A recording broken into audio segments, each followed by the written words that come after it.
So this is the pistil, megaspongium, or and embryo sac. Embryo sac is a female gametophyte. Okay, so let's discuss.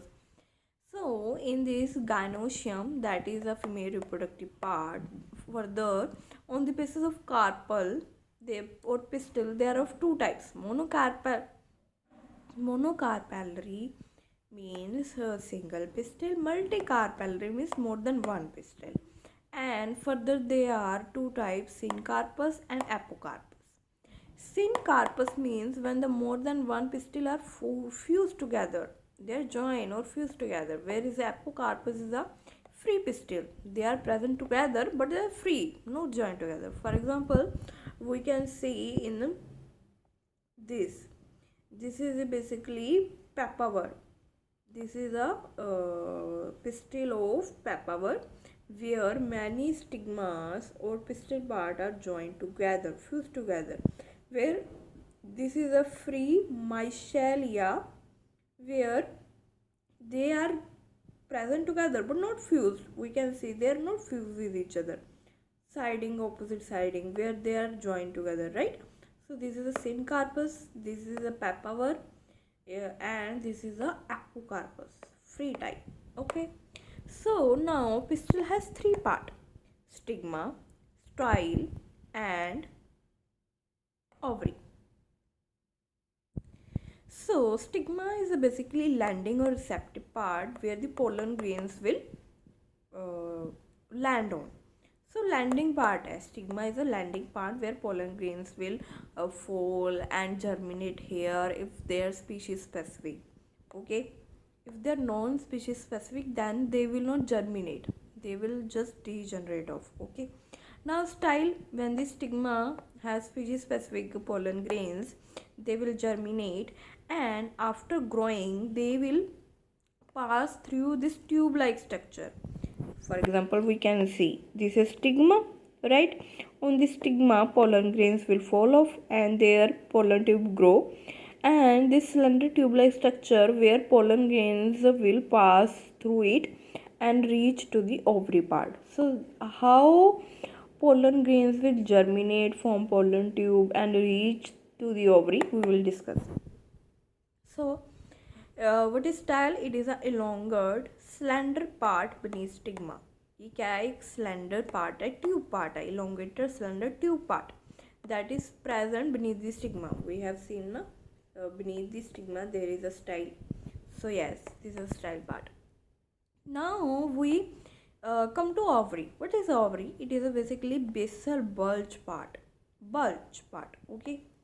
Basal we can see here है ना, bulge सा है basal, क्योंकि base पे है, and पे है, basal bulge बना हुआ है. ओवरी मतलब ओव्यू मतलब ओव्यूल स्ट्रक्चर है, क्या कहते हैं, स्फेरिकल स्ट्रक्चर सा है ना, तो बल्ज पार्ट है. Okay. Now we come to locule. Basically, there is also cavity present within that ovary that is called as locule or ovarian cavity. And within that cavity, there is present a placenta. Placenta is a part where seeds will attach. Okay. Now we come to ovule that is present within the ovary.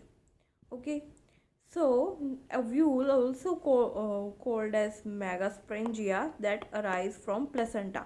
मैंने बताया ना, यहाँ placenta है जो cavity में present है, cavity में placenta present है, placenta में से ovule arise करेंगी, तो हम इसको मेगास्पोरेंजिया भी कह देते हैं क्योंकि इसमें एम्ब्रियो सैक होगा. ओके. मेगास्पोरेंजिया, यहाँ पे एम्ब्रियो सैक ओव्यूल के इनसाइड होगा. सो वन ओव्यूल किस में प्रेजेंट है? वीट, पैडी, मैंगो, इसमें वन वीट है. मैनी ओव्यूल किस में है? पपाया, वाटरमेलन, ऑर्किड्स, इसमें मैनी ओव्यूल है. Okay. Now we come to ovule megasporangium that is a, first of all we discuss funicle. Funicle is a stalk part by which ovule is attached to placenta. So basically, one second, जैसे ये ऐसे ovary है, ये ऐसे ovary है, ठीक है, यहाँ पे प्लेसेंटा है, तो ऐसे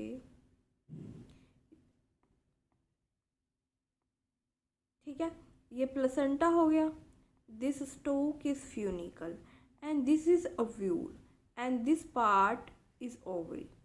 तो ऐसा है, ये ओवरी कब हो गया, ओ यस यस ओवरी हो गया, और ये जो प्लेसेंटा हो गया थिकी पार्ट सा, and further it will join by a stalk. That stalk is a funicle, and further they will attach to a ovule, that is a megasporangium. Okay.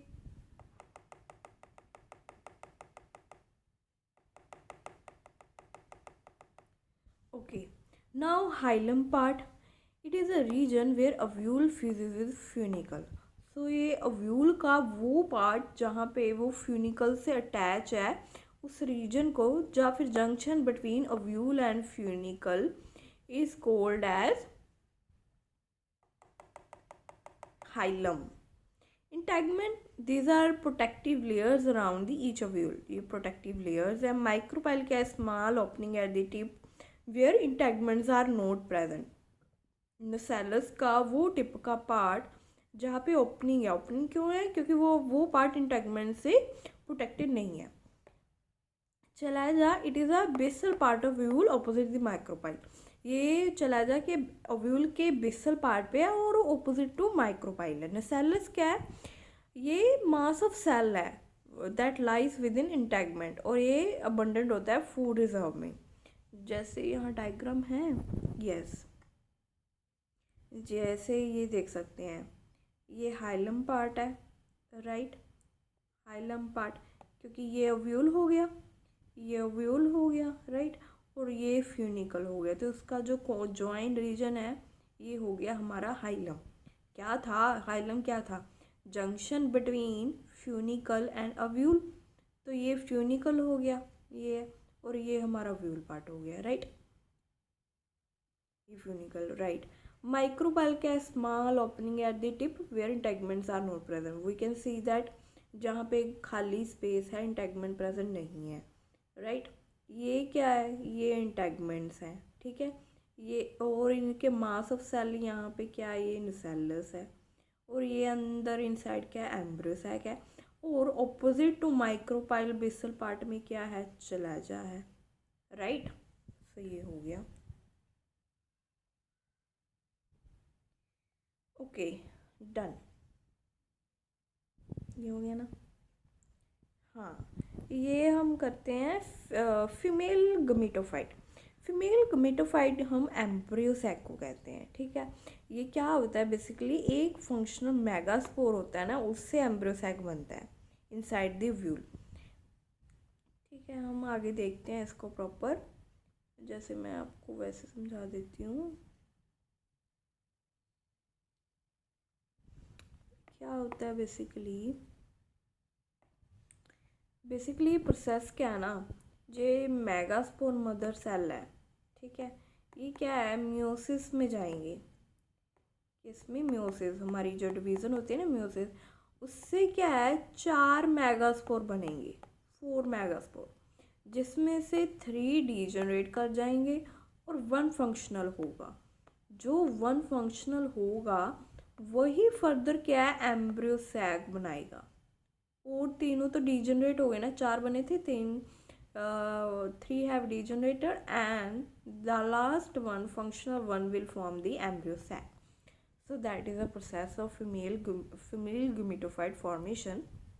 Okay, देख सकते हैं ना, from a functional megaspore, 1 functional megaspore, ठीक है. जो last 1 functional megaspore रह जाता है, डीजनरेट नहीं होता, उससे एम्ब्रियोसैक क्या होगा, बनेगा, इस फॉर्म इनसाइड द ओव्यूल के अंदर. ओके, मेगास्पोरोजेनेसिस क्या है, मेगास्पोर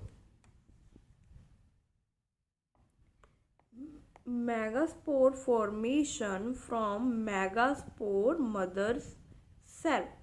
जो मेगास्पोर मदर सेल है ना, इसकी प्लॉइडी 2n होती है. हमें पता है कि हमें जो गमीट्स होते हैं वो हमारे हैप्लॉइड होते हैं. ये मेगास्पोर मदर सेल तो डिप्लॉयड है, तो क्या होगा, ये म्योसिस में जाएगा और उससे 4 मेगास्पोर बनेंगे. A single megaspore mother cell is differentiated in the micropyle region of nucellus. अब ये जो सिंगल मेगास्पोर मदर सेल है, ये कहाँ डिफ्रेंशिएट होगा? नुसेलस पार्ट में होगा। अब इसका स्ट्रक्चर बताया गया है, डिस्क्रिप्शन बताई गई है बी सेल कैसा होता है। So it is a large cell and it contain dense cytoplasm and prominent nucleus. So what is the process? One megaspore mother cell in the nucellus region, it will undergo meiosis to form 4 megaspore that is produced by meiosis. Now female gametified embryo sac क्या होगा? हमने देखा that from megaspore mother cell there is a formation of 4 megaspore, right? So here from 4 megaspore 3 will going to degenerate, only one will functional, and that functional megaspore divides mitotically to form 2 nucleate and 4 nucleate. क्या होगा? जो functional megaspore है ना, वो further mitosis करेगा, meiosis से megaspore बना। अब मेगास्पोर को फीमेल गमीटोफाइड एम्ब्रोसैक बनाना है, वही थोड़ी है एम्ब्रोसैक, उसको बनना है, मेगास्पोर को फीमेल गमीटोफाइड बनना है, तो क्या करेगा? वो माइटोसिस करेगा। तो क्या है यहाँ पे 2 न्यूक्लिएट, न्यूक्लियस डिवाइड हो गए 2 न्यूक्लिएट, फिर 2 न्यूक्लियस फर्दर डिवाइड हुए, माइटोसिस क्या करता है? नंबर इंक्रीज करता है ना। तो न्यूक्लियस का, क्योंकि यहाँ सेल वॉल नहीं बन रही, तो 4 न्यूक्लियस 8 न्यूक्लियट तक बन गया। फिर क्या है, जब cell wall formation surrounding 6 nuclei to form embryo sac, जब 8 न्यूक्लियट बन जाता है उसके बाद सेल वार फॉर्मेशन स्टार्ट होती है ऐसे, जिससे क्या है हमारा एम्ब्रोसैक बनेगा। अब इसमें क्या है, फ्री न्यूक्लियर कंडीशन पाई जाती है। क्या मतलब है फ्री न्यूक्लियर का? बेसिकली यहाँ सेल वार फॉर्मेशन नहीं होती, मतलब सेल डिवीज़न नहीं ना हो रही, कल न्यूक्लियस डिवाइड हो रहे हैं, साइटोकाइनेसिस नहीं हो रही, सॉरी साइटोकाइनेसिस नहीं हो रही, कैरियोकाइनेसिस हो रही है। That's why it is only nucleus is dividing here, so it forming a strict free nuclear division. अब इसका स्ट्रक्चर क्या है? बेसिकली ये हमारा एम्ब्रियोसैक है, राइट। इस एम्ब्रियोसैक में 3 पार्ट होते हैं। For example at the chalazal end there are 3 antipodal cell, देख सकते हैं 1 2 3, तो there are 3 antipodal cell. In the centre there are 2 polar nuclei that lies in the center, and this is a center cell जहाँ पे ये सब material like कर रहा है। This one is a center cell, this is a polar nuclei, and at the micropyle end there is a egg apparatus. What is egg apparatus? Egg apparatus include this cell is a egg cell, egg, and last these 2 cells are synergid, so they are combined together. Egg plus synergid cells is called as egg apparatus, and at this synergid cell there is a form of filiform apparatus from where pollen tube will come to release its male gamete. for example यहाँ से pollen tube आई, ठीक है, pollen tube यहाँ पे अपने क्या है, male gamete release करेंगी, यहाँ से मेल गमीट रिलीज होंगे। अब जब मेल गमीट यहाँ रिलीज होगी, एक मेल गमीट क्या है, पोलर न्यूक्लियाई के साथ फ्यूज़ करके एंडोस्पर्म बनाएगा, ठीक है, एंडोस्पर्म 3n हो जाएगा ना, 1 2 और 3 न्यूक्लियस। और जो यहाँ पे एग सेल है, एक मेल गमीट इससे फ्यूज़ करके क्या है, जाइगोट बनाएगा। तो यहाँ इसको इसीलिए इसको डबल फर्टिलाइजेशन कहते हैं, क्योंकि 2 फर्टिलाइजेशन होती है। जो पोलर ट्यूब है वो 2 मेल गमीट रिलीज़ करती है, एक तो मेल गमीट है पोलर न्यूक्लियाई के साथ फ्यूज़ करेगी, क्योंकि पोलर न्यूक्लियाई क्या है, 2 हैं, तो ये क्या है, ट्रिप्लॉइड 3n एंडोस्पर्म। और जो एग है वो दूसरे मेल गमीट्स के साथ फ्यूज़ करके जाइगोट बनाएगा। सही प्रोसेस है। तो इसको क्या कहते हैं हम, 8 न्यूक्लिएट, सॉरी, इसको हम 8 न्यूक्लिएट 7 सेल कहते हैं। क्यों कहते हैं? क्योंकि इसमें 8 न्यूक्लियस हैं, 1 2 3 4 5 6 7 8 है।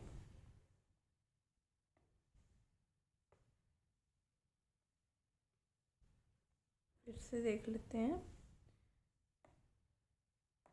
देखो 8 न्यूक्लियस कैसे हैं, 1 2 3 4 5 6 7 8, तो 8 न्यूक्लियस हो गए, राइट।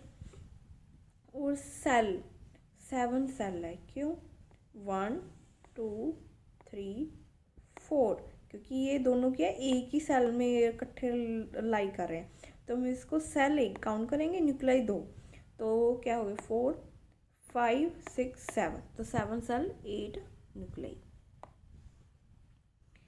अब क्या है, एग अपरेटस में मैंने बताया क्या है, 2 सिनर्जिड सेल है और 1 एग सेल है। जो सिनर्जिड सेल है वहाँ पे फिलीफॉर्म अपरेटस है, जिससे क्या होगा, सेलुलर थिकनिंग है जहाँ से पोलर ट्यूब क्या है आ सकती है। और एंटीपोडर सेल है, 3 cells are chiligellate. So it is called as monospermic development. Why? Because one megaspore is forming the one female gametophyte embryo sac. That's why it is called as monospermic development. Now we come to pollination. Transfer of pollen grain into stigma of pistil. That is a simple process where pollen grain, that is a male, basically male gametophyte, that is released to the stigma to form the pollen tube, right? And further pollination will take place. Now pollination is of 3 types: autogamy, gytenogamy, and xenogamy. What is autogamy? The pollen grains are transferred to the anther stigma of same flower. मतलब pollen grain is released and will land on the stigma of same flower. जब से flower पे land करे उसको autogamy कहेंगे। ये cell pollination का process है, ये रेयर होता है, पर कंप्लीट ऑटोगैमी रेयर होती है। और इसमें सिंक्रोनी होनी चाहिए। What do you mean by Synchrony? कि अगर पोलन ग्रेन रिलीज हो रहे हैं तो जो उसकी पिस्टल है वो रेडी होनी चाहिए, उसके पास स्टिग्मा होना चाहिए, उसका स्टिग्मा मतलब वर्क करना चाहिए, फंक्शनल होना चाहिए, राइट। तो उसका टाइम हो जाना चाहिए रिप्रोडक्शन का, उसके फीमेल पार्ट का, तो इसको सिंक्रोनी कहते हैं। मेल एंड फीमेल जो रिप्रोडक्टिव स्ट्रक्चर बहुत फंक्शनल होने चाहिए सेम टाइम पे, उसको हम सिंक्रोनी कहते हैं। तो इनका सिंक्रोनी होनी चाहिए। सेल्फ पोलिनेशन के लिए इनको क्लोज टुगेदर एंड लाइक करना चाहिए। ये किस में पाई जाती है? वाइला में, ओक्सैलिस में और कॉर्नेलिया में। Now we come to gytenogamy. Here pollen grains are released on the stigma of another flower of same plant. उसमें क्या था? सेम फ्लावर था, सेम स्टिग्मा था सेम फ्लावर का। यहाँ पे प्लांट तो सेम है बट फ्लावर अनदर है।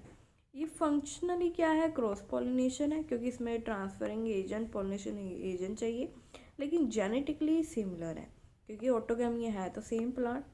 दैट्स वाई फंक्शनली क्या है? ये क्रॉस पॉलिनेशन है, बट जेनेटिकली क्या है? ऑटोगैमी है, that is a self pollination. xenogamy, transfer of pollen grain to different plant. Okay, यहाँ तो डिफरेंट प्लांट पर ये पोलन ग्रेन जा रहा है, तो इसको तो हम डेफिनेटली क्या कहेंगे? क्रॉस पॉलिनेशन कहेंगे। जेनेटिकली डिफरेंट है इसका, and it is the only time which brings genetically different pollen grains. तो इसमें जेनेटिकली डिफरेंट पोलन ग्रेन्स आते हैं। इसमें वेरिएशन सबसे ज़्यादा होगी क्योंकि डेफिनेटली इसमें डिफरेंट प्लांट है, इसमें सबसे कम होगी क्योंकि सेम फ्लावर है। इसमें थोड़ी सी होगी क्योंकि different flower of same plant है, इसमें तो डिफरेंट प्लांट ही है। So that is the difference. Now autogamy is further contain two type of flower, chasmogamous. What is Casmocamus? Basically it is similar to the other species flower and expose anther and stigma. इसमें क्या है? Basically ये other species के साथ भी cross pollination कर सकता है क्योंकि इसका जो एंथर है, स्टिग्मा है, वो एक्सपोज है। फॉर एग्जांपल हबिस्कस का फ्लावर का स्टिग्मा हम देखते हैं कितना एक्सपोज होता है, बाहर होता है, तो उसको हम कैस्मोगेमस फ्लावर कहेंगे जिसके एंथर स्टिग्मा एक्सपोज है। क्लेटोगैमस क्या है? जहाँ पे फ्लावर ओपन ही नहीं है but they lie close to each other for self pollination.